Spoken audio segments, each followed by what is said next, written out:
ဆရာဝန်ကကားသမားကိုရဲလက်အပ်ပြီးနှိပ်စက်ခံထားရတဲ့အမျိုးသမီးလေးကိုပွေ့ချီကသူ့ကားပေါ်ခေါ်လာခဲ့ပါတယ်စိတ်တန်ရာတွေနဲ့တုံရင်နေတဲ့သူမကိုကြည့်ပြီးဆရာဝန်ရဲ့ရင်ထဲမှာအတိုင်းမသိနာကျင်ရတယ်လို့အတိတ်ကသူအပြစ်လုပ်ခဲ့မိတဲ့ပထမဆုံးရေးစားလေးကိုလည်းပို့ပြီးတတိယလာမိပါတယ်နောက်တစ်နေ့မှာတော့လှုပ်ဝက်စုံစမ်းစစ်ဆေးရေးအဖွဲ့ကဆရာဝန်စီကိုအချက်လက်တွေလာပို့ပါတယ်အဲ့ဒီအချက်လက်တွေထဲမှာသူတစ်ချိန်ကတိတ်ချစ်ခဲ့ပြီးပျောက်ကွယ်သွားတဲ့ဝါဝတုတ်တုတ်ကောင်မလေးဟာအခုသူရှိကထိတ်တန့်ဒီဇိုင်နာမလေးဖြစ်နေကြောင်းနာစစ်ဆေးချက်ရလက်တွေနဲ့တကွာပါရှိနေပါတယ်ပို့ပြီးတော့အံ့ဩတုန်လှုပ်ရတာက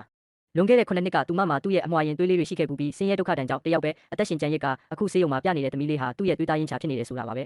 အမှန်တရားကိုသိလိုက်ရတဲ့ဆရာဝန်ဟာမျက်ရည်တွေစီးကျလာပြီးလွန်ခဲ့တဲ့9နှစ်ကတငယ်ချင်းဖြစ်သူနဲ့အပျော်တွဲတာလို့ပြောခဲ့တဲ့စကားဟာအဖေဖြစ်သူရဲ့မျက်စိအောက်ကနေသူမကိုကာကွယ်ပေးခြင်းလို့ဟန်ဆောင်ပြောခဲ့တာဖြစ်ကြောင်းသူမမသိခဲ့တာကိုရင်နာမဆုံးဖြစ်ရပါတော့တယ်တစ်ဖက်မှာလည်းအညိုအတေးကြီးတဲ့တထေးမဟာအမျိုးသမီးကိုအလုတ်ကနေနှင်ထုတ်ရုံတင်မကပဲ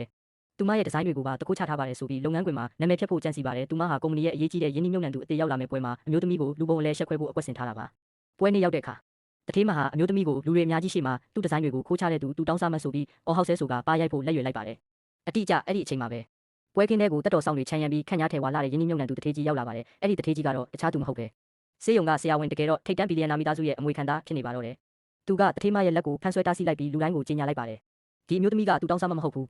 ငါရဲ့တူးရဲတော့ဇနီးပြီးတော့ဒီကုမ္ပဏီရဲ့ဥက္ကဋ္ဌတစ်ပဲ